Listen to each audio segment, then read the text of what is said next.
ఒక్కసారి కొమ్మూరి గోల్డ్ కి కాల్ చేయండి. తాకట్లో ఉన్న మీ బంగారాన్ని విడిపించి మార్కెట్ ప్రైస్ కి వాళ్ళు కొనుక్కుని మిగతా డబ్బులు మీకు ఇచ్చేస్తారు. రైట్, బ్రేకింగ్ న్యూస్ చూస్తున్నాం మనం టీవీ స్క్రీన్ పై. తెలుగు రాష్ట్రాల్లో పెను సంచలనం క్రియేట్ చేసిన మైక్రో ఫైనాన్స్ మోసం కేసులో పోలీసులు భారీ పురోగతి సాధించారు. ఈ కేసులో ప్రధాన నిందితుడిగా ఉన్న రమావత్ మధును సైబరాబాద్ పోలీసులు ఎట్టకేలకు అదుపులో తీసుకున్నారు. సో ఇలాంటి నేపథ్యంలో ఇప్పుడు సత్యవతి అలియాస్ మంగ్లీ ఇప్పుడు సేఫ్ జోన్లో ఉన్నారు. ఆవిడకి ఊరట లభిస్తోంది అనే వార్తలు ఇప్పుడు మనకు వినిపిస్తున్నాయి. బ్రేకింగ్ న్యూస్ చూస్తున్నాం మనం టీవీ స్క్రీన్ పై. సో ఇప్పుడు మంగ్లీ ఆవిడ ప్రస్తావన ఎక్కడ కూడా తేవట్లేదు. సో ఇప్పుడు అరెస్ట్ అయిన మధు కూడా ఒక వీడియో రిలీజ్ చేసి, లేదు ఇక్కడ ఎలాంటి అమ్మాయి ఇన్ఫ్లుయెన్స్ చేయలేదు ఎవరిని కూడా, ఈ యొక్క సెంట్రల్ మినిస్టర్ అని చెప్తున్నారు, ఇంకొకళ్ళని చెప్తున్నారు, ఇవన్నీ కూడా అసలు అబద్ధం అని చెప్పి మధు ఒక లాస్ట్ వీడియో రిలీజ్ చేశాడు.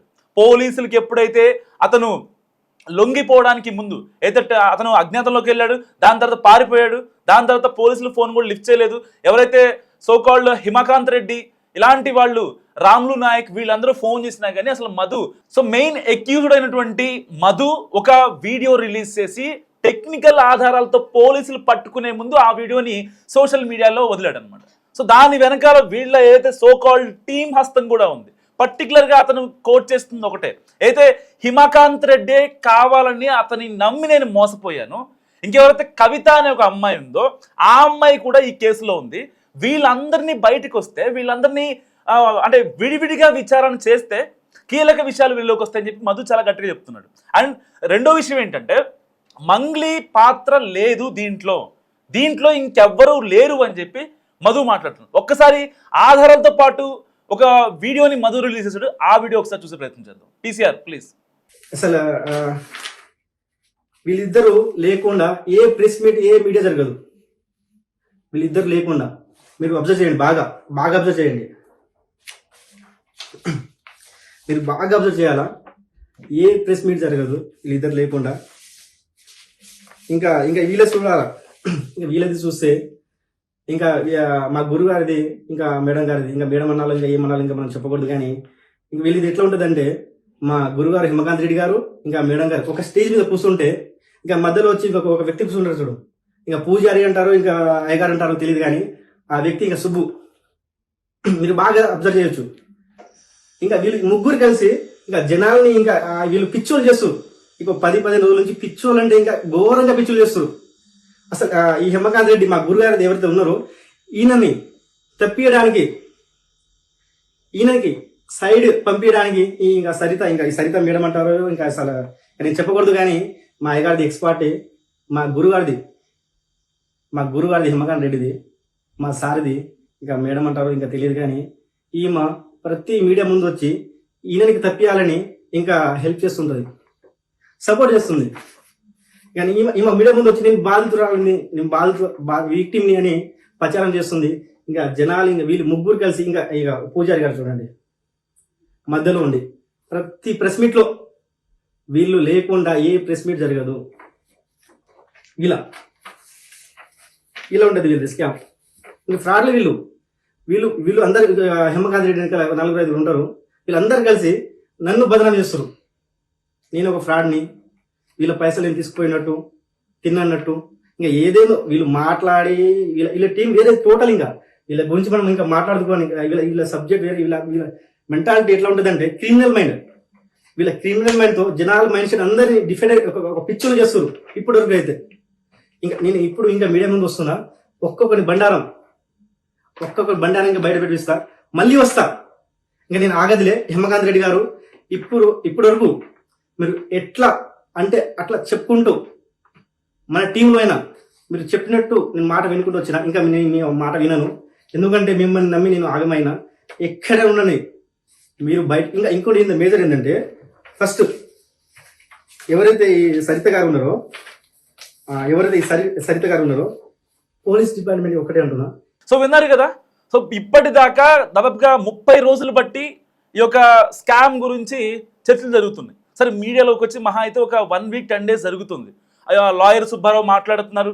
స్టార్టింగ్లో ఎలిగేషన్స్ అనుకున్నారు, తర్వాత మంగ్లీ ఫేమ్ని డీఫేమ్ చేయడానికి అంటూ చాలామంది లాయర్ సుబ్బుని ఎవరైతే ఉన్నారో అతనికి కొంచెం రాంగ్గా మాట్లాడారు. తర్వాత ఎప్పుడైతే అతను గట్టిగా నిలబడ్డాడో దాని తర్వాత పంజగుట్ట పోలీస్ స్టేషన్లో ఒక ఎఫ్ఐఆర్ ఫైల్ అవ్వడం and back to back Mangli కూడా వచ్చి అక్కడ హల్చల్ చేయడం, దాని తర్వాత ఆవిడ మీడియాను ఉద్దేశించి ఆవిడ కళ్ళంట నీళ్లు పెట్టుకోవడం, ఎమోషనల్ అవ్వడం, నా ప్రాణం నా పాటే తప్ప ఇలాంటి స్కీమ్లు నాకు తెలియదు అని చెప్పడం, ఆవిడ మాట్లాడిన తీరు అందరినీ ఒకసారి ఆశ్చర్యం గురి చేసింది.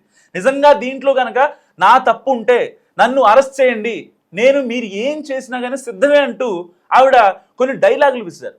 సో నిజంగా జనం కూడా దాన్ని రిసీవ్ చేసుకున్నారు.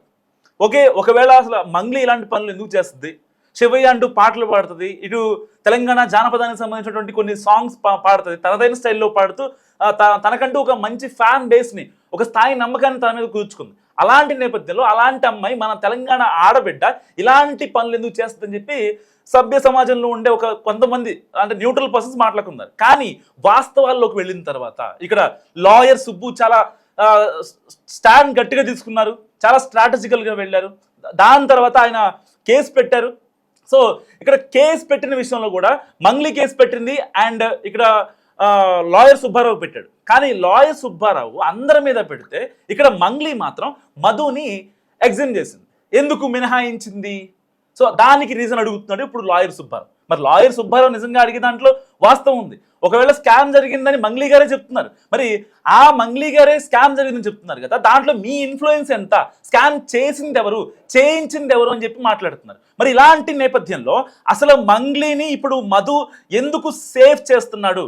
మరి నిజంగా పోలీసుల విచారణలో గనక ఒకవేళ మధు నాకేం సంబంధం లేదు, తనకు కూడా ఏం సంబంధం లేదు, ఇదంతా చేసింది మధుకాంత్ రెడ్డి అనే ఒక కపట నాటకం ఆడే అవకాశం లేకపోలేదు.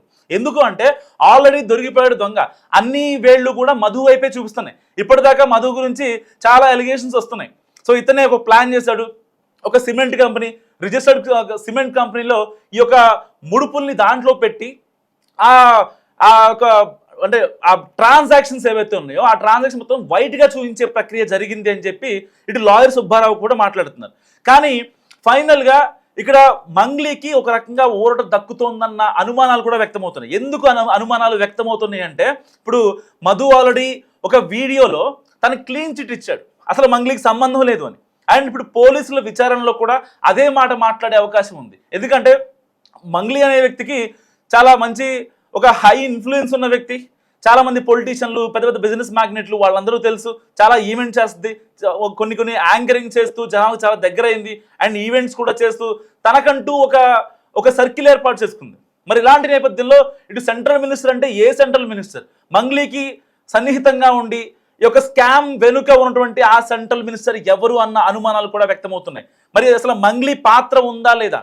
మరి అందరూ జరిగింది అంటున్నారు స్కామ్, మరి జరిగితే ఆ డబ్బు ఎక్కడికి పోయింది? ఏదైతే అంతకు ముందు రోజు నోట్ల కట్టల వీడియో రిలీజ్ చేశాడో ఏదైతే లాయర్ సుబ్బారావు, మరి ఆ వీడియో ఎక్కడిది? హైదరాబాద్లోదా, లేకపోతే ఢిల్లీదా, బెంగళూరుదా, లేకపోతే బాంబేదా, ఎక్కడైనా బయటది విదేశాల్లో ఈ సొమ్మును తీసుకెళ్లారా? అసలు ఆ డబ్బుతో ఏం చేద్దాం అనుకున్నారు? 1 కాదు 2 కోట్లు కాదు, దాదాపుగా 200 కోట్ల రూపాయలతో ఏం చేద్దాం అనుకున్నారు? సో కాల్డ్ ఏదైతే టీం ఉందో ఈ టీం అంతా వెళ్ళి ఒక తెలుగు ఫిల్మ్ ఇండస్ట్రీలోని ఒక డైరెక్టర్ని, ఒక మ్యూజిక్ డైరెక్టర్ని కలవడం వెనుక ఉన్న అంతరార్థం ఏంటి? ఇలాంటి ప్రశ్నలు ఇప్పుడు చాలా మంది తెలుగు రాష్ట్రాల్లో అసలు ఇప్పుడు ఈ కేసు ఏంటనే విషయం చాలా మందికి అర్థం కానటువంటి సిచ్యువేషన్గా తయారైంది. చూడటానికి ఒక మైక్రో ఫైనాన్స్ కేసు ఓకే, చాలా మంది బాధితులు వెళ్ళి ఆ యొక్క జిల్లాల్లో భువనగిరి కావచ్చు, వరంగల్ కావచ్చు, ఇటు ఏపీలోని కర్నూలు కావచ్చు, కొన్ని కేసులు దాదాపు 100 కేసులు నమోదైనవి within span of 1 week. ఒక వారంలో 100 కేసులు నమోదైనవి. ప్రతి ఒక్క బాధితుడు చెప్పే మాట ఒకటే, మంగ్లీని చూసే మేము డబ్బులు ఇచ్చాం. నాకు రమకాంత్ తెలీదు, లేకపోతే మధు తెలీదు, ఇంకొక ఎల్ఐ తెలియదు, ఇంకొక పొల్లై తెలియదు, మాకు తెలిసింది మంగ్లీ ఒక్కటే అని చాలా కరాఖండిగా చెప్తున్నాను. మరి ఇలాంటి నేపథ్యంలో మంగ్లీకి ఊరట లభించే అవకాశం ఉందా? ఎందుకంటే మధు ఇక్కడ ప్రధాన నిందితుడిగా ఉన్నాడు. అతను చెప్పే పేర్లు ఏవైతే ఉంటాయో సిఐడి విచారణలో ఇటు సైబర్ పోలీసులకు ఆ యొక్క రిమాండ్ విధించిన తర్వాత ముందు ఒక విచారణ జరిగితే దాన్ని బట్టి తన దగ్గర నుంచి రావాల్సిన ఇన్ఫర్మేషన్ ఉందా అని రిమాండ్ విధించే అవకాశం కూడా ఉంది. సో మరి ఇప్పుడు ఇలాంటి నేపథ్యంలో మంగ్లీకి ఒకవేళ ఊరట కల్పిస్తే పరిస్థితి ఏంటి? ఎందుకంటే చాలా మంది ప్రతి ఒక్కళ్ళు మాట్లాడుతున్నారు మంగ్లీ పాత్ర పక్కా ఉంది, మంగ్లీ దీంట్లో ఇన్వాల్వ్ అయ్యింది అని చాలా మంది మాట్లాడుతున్నారు. అండ్ లాయర్ సుబ్బారావు కూడా నా దగ్గర సాక్ష్యాలు ఉన్నాయని చెప్పి కుండ బద్దలు కొట్టి మాట్లాడుతున్నాడు. మరి ఇలాంటి నేపథ్యంలో ఒకవేళ విచారణ కనుక మందకూడిగా సాగితే, లేదంటే మధు చాలా స్ట్రాటజికల్గా మంగ్లీ పేరు చెప్పకపోతే మరి మంగ్లీకి ఊరట లభించే అవకాశం ఉందా? మీరేమనుకుంటున్నారు? మస్తుగా కామెంట్ చేయండి.